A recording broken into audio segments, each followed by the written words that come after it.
Well, let's find out how this could affect different parts of the country. In a moment, we'll go to Louise Hubble in Dorset.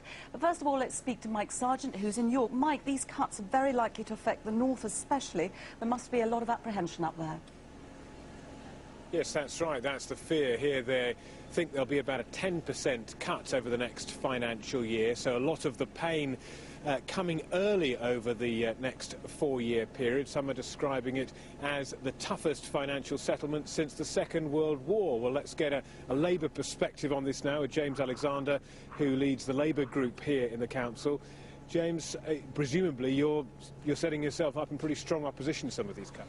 I am indeed. I mean, we are looking at a 10% cut, as you've just said, on the back of 8 years of £52 million extra going into this council from the Labour government, and yet now we're looking at service reductions after a time we've already started to make savings.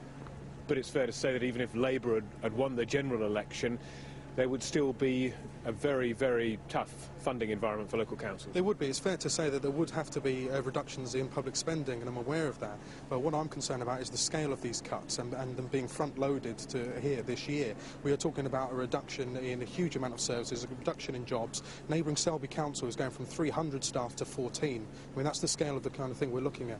The government's argument is that if councils are smart about how they operate, if they work more efficiently and pool resources with other councils, for instance, they don't have to cut frontline services. What do you think about that? There's only so much you can do with efficiency savings, and we've almost got there.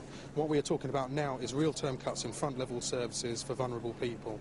We are talking about the possibility of care homes closing, swimming pools closing and libraries, real services for real people. On the day the government is announcing the localism bill, they are localising the cuts to councils and to local people. OK, James Alexander, thank you very much indeed. Well, as I say, just about an hour to go until this funding announcement. Then we'll be able to see how York does compare with other parts of England. Let's go to another region now and join Louise Hubble, who's in Dorset. Louise.